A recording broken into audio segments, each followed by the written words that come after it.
Bonjour. Pour cette première vidéo qui s'intitule Différence entre les anges et les archanges, on va faire tout d'abord un petit peu d'étymologie, c'est-à-dire voir un petit peu la racine des mots. Alors en fait, le mot ange, c'est un mot qui vient du latin angelus, du grec agelos, qui signifie le messager. Donc l'ange finalement, c'est un intermédiaire, c'est un messager entre l'homme et Dieu. C'est un être spirituel. Déjà, première chose, l'ange n'a pas de corps. C'est un être de lumière. Archange. Dans le mot archange, vous retrouvez donc le radical, enfin le mot, la terminaison ange. Et devant, donc il y a le radical, le préfixe arc, qui vient du latin en fait arcagelos, excusez-moi, et du préfixe donc latin archi, que vous retrouvez dans le mot archevêque. Un archevêque, c'est un évêque en fait qui est l'archevêque est au-dessus de l'évêque. Donc la signification de ce préfixe archi, ça veut dire au-dessus. Vous retrouvez par exemple en langage familier, on va dire cette personne est archi connue ou il est archi nul. Donc ça voudra vraiment dire qu'il est très nul. Voilà. Donc archange, ça veut dire qu'il se place au-dessus de l'ange. Ça signifie donc déjà qu'il y a une hiérarchie des anges. Donc première chose, première différence, si je puis dire, l'archange se situe au-dessus des anges. Il y a donc une hiérarchie. Alors cette hiérarchie, on la retrouve dans, par exemple, la somme de théologie de saint Thomas d'Aquin. Saint Thomas d'Aquin, c'est un docteur de l'Église. Donc la religion catholique distingue les pères de l'Église et les docteurs de l'Église. Bon, je ne vais pas en parler pour ne pas trop compliquer mon discours. Alors donc, saint Thomas d'Aquin, on appelle souvent le docteur angélique, s'est beaucoup intéressé aux anges. Et il y a donc une hiérarchie, il y avait au départ, à la création de l'univers par Dieu, il y avait une hiérarchie bien particulière des anges. Le premier niveau, le premier cœur, c'était donc les anges. Deuxième cœur, deuxième niveau, les archanges. Le troisième niveau, ce sont les principautés. C'est ce qu'on appelle la première triade. Deuxième triade, quatrième niveau, les puissances. Cinquième niveau, les vertus. Sixième niveau, les dominations. Dernière triade, la triade supérieure. Septième niveau, les trônes. Trônes, ce sont des anges donc, qui s'intéressent à la justice, parce que chaque en fait, catégorie a un travail en quelque sorte bien précis à faire. Pour nous les humains, notamment pour la Terre. Huitième niveau, les chérubins, sont des anges de raison. Vous en connaissez un de chérubin bien précis, c'est Lucifer. Lucifer, un ange déchu, on en parlera peut-être au cours de la deuxième vidéo, je ferai une vidéo sur le mystère de l'iniquité. Son nom vient de Lucifer, lux, lumière, ferre, ferro, porteur, c'est le porteur de lumière. Donc c'était un ange extrêmement intelligent. On y reviendra. Donc lui c'était un chérubin, maintenant c'est un démon. Et enfin le dernier niveau, ceux qui sont le plus près de Dieu, ce sont les séraphins, des anges d'amour. Voilà pour cette hiérarchie. Alors, vous voyez qu'il y a une différence, mais évidemment, il y a des points communs. Les archanges sont relativement proches de nous par rapport aux chérubins ou aux séraphins, mais un ange ou un ange gardien va s'occuper d'une seule personne à la fois, alors que les archanges, ils s'occupent de plein de personnes à la fois. Alors, vous en connaissez souvent trois, il en existe d'autres. On en retrouve trois dans la Bible, à la fois l'Ancien et le Nouveau Testament. Le plus connu peut-être, c'est l'archange Gabriel. C'est lui, par exemple, qui vient annoncer la bonne nouvelle à Marie, qu'elle a été choisie par Dieu pour donner naissance à un enfant qui donnera Jésus-Christ. Vous connaissez certainement l'archange Michael, qu'on appelle souvent Saint Michel.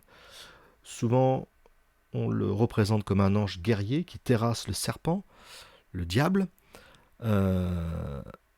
Et enfin, le troisième, bien connu aussi, c'est l'archange Raphaël. Souvent, on dit que c'est l'archange qui soigne. Voilà. Il y en a d'autres. Donc, ces archanges-là s'occupent on pourrait dire, l'humanité. Voilà, de la terre entière. Alors qu'un ange gardien s'occupe d'une seule personne.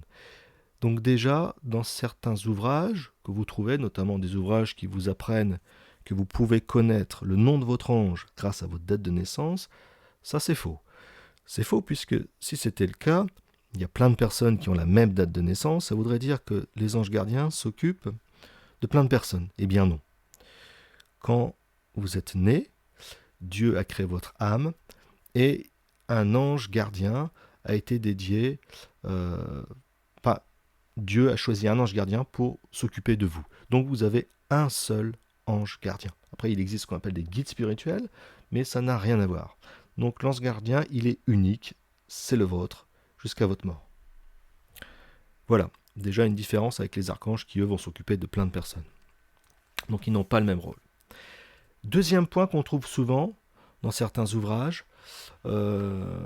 sur les anges, parce qu'il existe plein de livres sur les anges, c'est qu'on voit toujours les anges sur leur bon côté. Ce sont des anges d'amour qui ne veulent que votre bien, qui vont vous faciliter la vie. En gros, vous leur demandez, vous leur parlez, et votre ange gardien va réussir à ce que vous puissiez acheter la maison de vos rêves, à ce que vous puissiez trouver la voiture de vos rêves. Non, ça ne fonctionne pas comme ça. C'est-à-dire que l'ange gardien, il est là évidemment pour vous aider, pour vous assister, pour vous soutenir. C'est un être d'amour, c'est un être de lumière qui n'a pas de corps.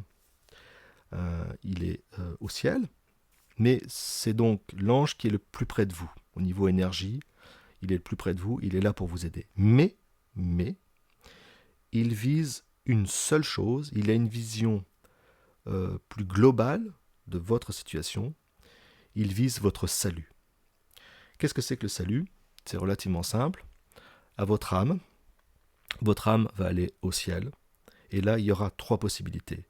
Soit vous vous retrouverez, après avoir vu Jésus, voir Marie qui sera à ses côtés, en enfer, soit vous irez directement au paradis, chose assez rare, soit vous passerez par une étape intermédiaire, mais vous serez sauvé, le salut, qui est le purgatoire, un état où vous resterez un certain temps pour vous, en quelque sorte, vous nettoyer, pour pouvoir recevoir après la vision béatifique.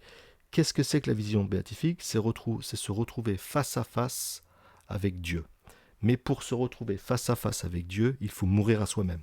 Pas au sens mourir physique, au sens que Dieu est un être infini d'amour et un être infiniment humble. Or, si vous vous retrouvez devant lui avec de l'orgueil, vous n'êtes pas humble. L'orgueil, c'est par exemple, moi je me sens supérieur à mon voisin, je suis plus intelligent, je suis bien plus malin que lui. C'est ça l'orgueil.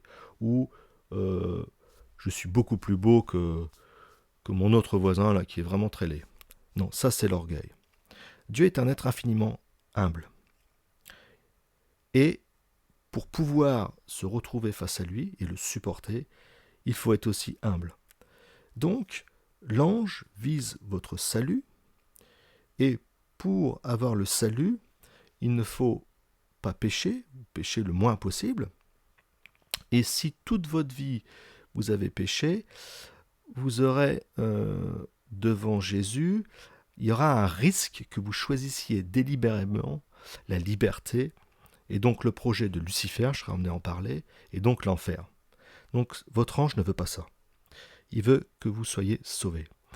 Et donc il veut que vous retrouviez devant Jésus-Christ le plus humble possible. Et pour ce faire, il peut être amené à vous faire vivre des choses en fait désagréables. Désagréables. Donc les anges ne vont pas forcément vous faire vivre que des choses agréables.